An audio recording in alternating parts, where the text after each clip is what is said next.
Livro de Esdras, capítulos 3 e 4.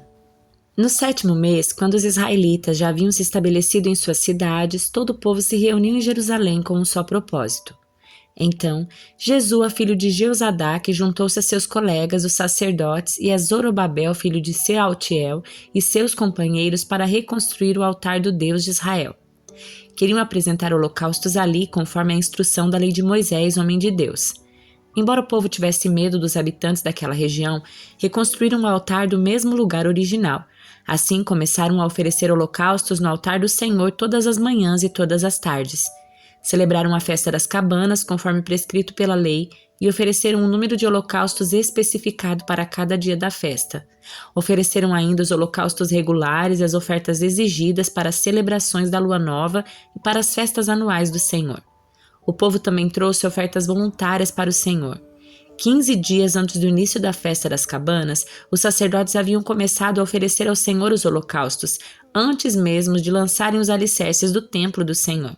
Então, contrataram pedreiros e carpinteiros e lhes pagaram com moedas de prata. Também compraram toras de cedro dos povos de Tiro e Sidom e lhes pagaram com alimento, vinho e azeite. As toras eram trazidas dos montes do Líbano e vinham pela costa do mar Mediterrâneo até Jope, pois Ciro, rei da Pérsia, havia permitido que assim se fizesse. A construção do templo de Deus começou no 2º mês do 2º ano depois da chegada a Jerusalém. O grupo de trabalhadores era constituído de todos que haviam regressado do exílio, incluindo Zorobabel, filho de Sealtiel, Jesua, filho de Jeozadaque, e seus colegas, os sacerdotes, bem como todos os levitas. Os levitas de 20 anos para cima foram encarregados de supervisionar a construção do templo do Senhor. Jesua, seus filhos e seus parentes, Cadmiel e seus filhos e os descendentes de Odavias, supervisionavam aqueles que trabalhavam no templo de Deus. Os levitas da família de Henadad os auxiliavam nessa tarefa.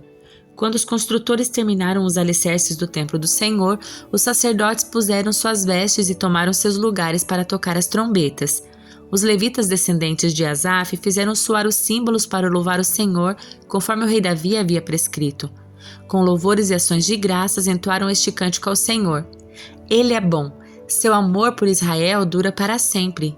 Então todo o povo louvou o Senhor em alta voz, pois havia sido lançados os alicerces do templo do Senhor. Muitos dos sacerdotes, dos levitas e dos outros chefes de família mais velhos que tinham visto o primeiro templo choraram alto quando viram os alicerces do novo templo.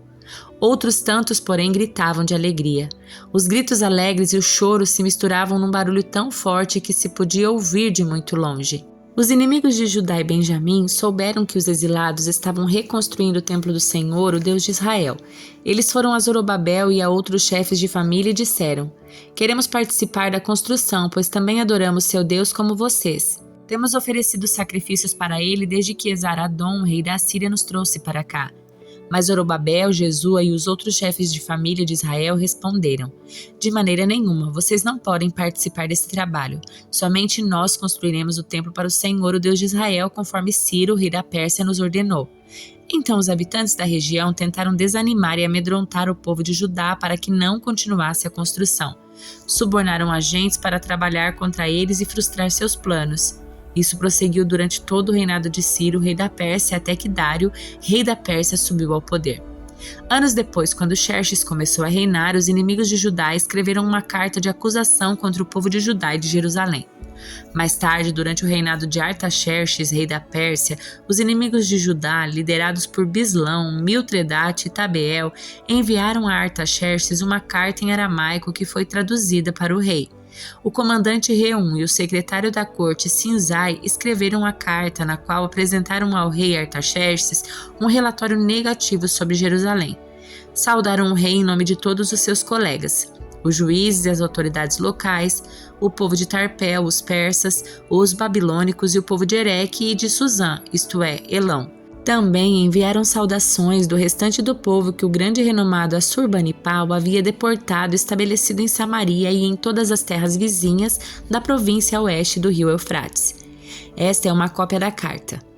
Ao rei Artaxerxes, dos seus súditos leais na província a oeste do rio Eufrates, informamos ao rei que os judeus que saíram da Babilônia para Jerusalém estão reconstruindo esta cidade rebelde e má. Já restauraram os alicerces e em breve terminarão os muros.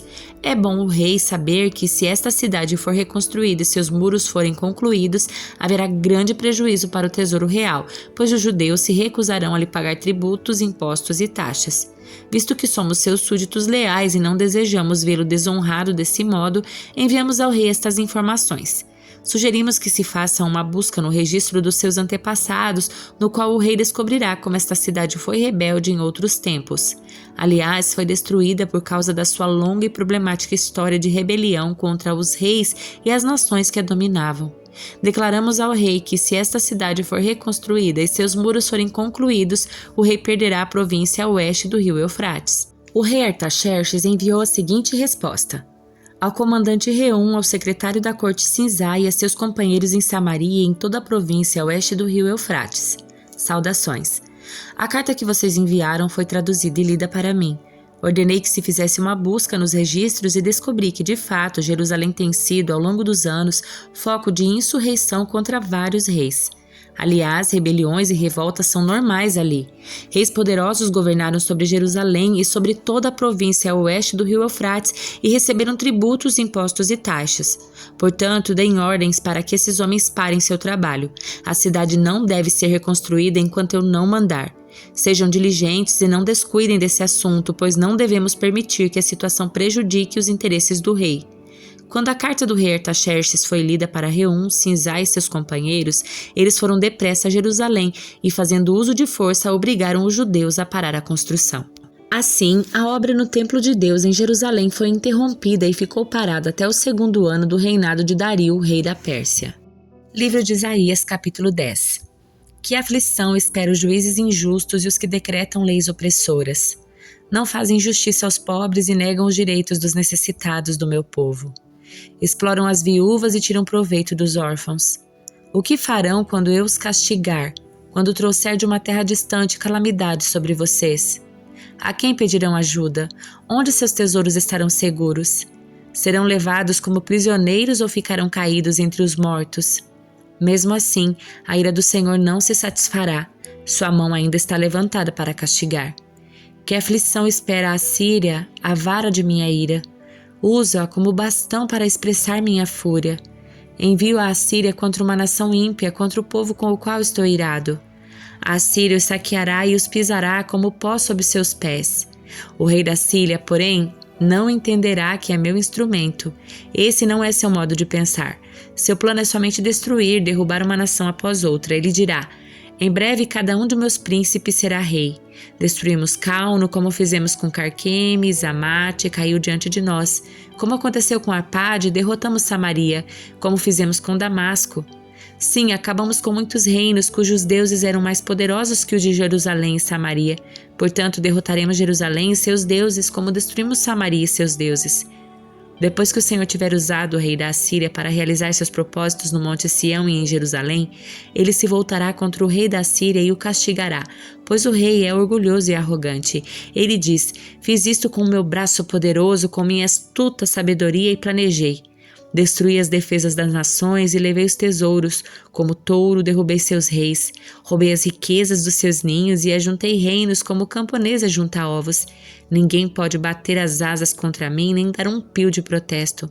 Mas será que o machado pode se orgulhar de ser mais poderoso que aquele que o usa?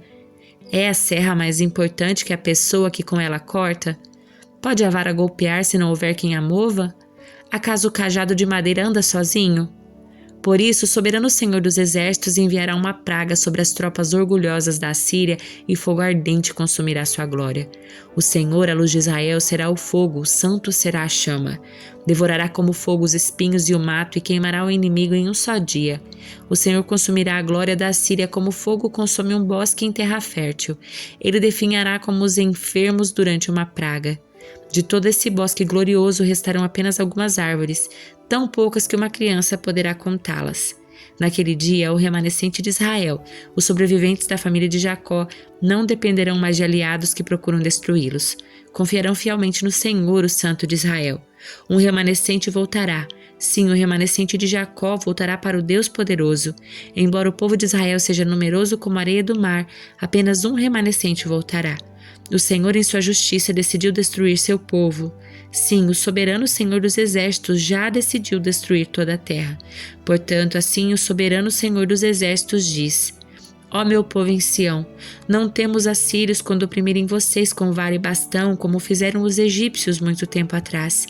Em breve minha fúria contra vocês passará e minha ira se levantará para destruir os assírios. O Senhor dos Exércitos os castigará com seu chicote, como fez quando Gideão venceu os midianitas na rocha de Horebe, ou quando o Senhor ergueu sua vara para afogar o exército egípcio no mar. Naquele dia o Senhor acabará com a servidão do seu povo, quebrará o jugo de escravidão e os levantará dos seus ombros. Vejam, agora os assírios estão em Aiate, passam por Migron e guardam seus pertences em Micmas. Atravessaram o desfiladeiro e acamparam em Geba. A cidade de Ramá está tomada de medo. O povo de Gibeá, a cidade natal de Saul, foge para se salvar. Gritem de terror, habitantes de Galim. Alertem Laís. Ah, pobre Anatote, o povo de Madmena foge, os habitantes de Gebim tentam se esconder. O inimigo para em Nob pelo resto do dia, sacode o punho contra o belo monte Sião, o monte de Jerusalém. Mas vejam, o soberano Senhor dos Exércitos cortará com grande força a poderosa árvore da Síria. Ele derrubará os orgulhosos. A árvore imponente será lançada por terra. Cortará as árvores do bosque com um machado. O Líbano cairá pelas mãos do poderoso. Hebreus capítulo 1. Por muito tempo, Deus falou várias vezes e de diversas maneiras a nossos antepassados por meio dos profetas.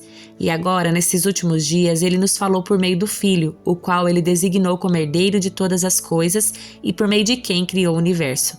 O Filho irradia a glória de Deus, expressa de forma exata o que Deus é e com sua palavra poderosa sustenta todas as coisas.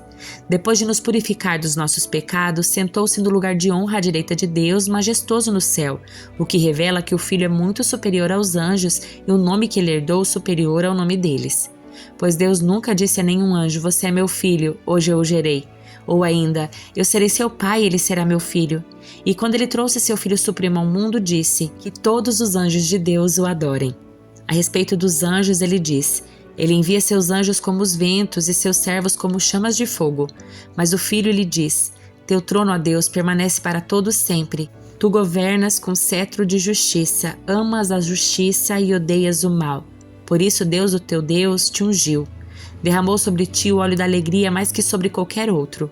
E diz também: no princípio, Senhor, lançastes o fundamento da terra e com tuas mãos formaste os céus. Eles deixaram de existir, mas tu permanecerás para sempre. Eles se desgastarão como a roupa velha. Tu os desdobrarás como um manto e te desfarás deles como roupa velha. Tu, porém, és sempre o mesmo. Teus dias jamais terão fim. E ele nunca disse a nenhum dos seus anjos: sente-se no lugar de honra à minha direita, até que eu humilhe meus inimigos e os ponha debaixo dos seus pés. Portanto, os anjos são apenas servos, espíritos enviados para cuidar daqueles que herdarão a salvação.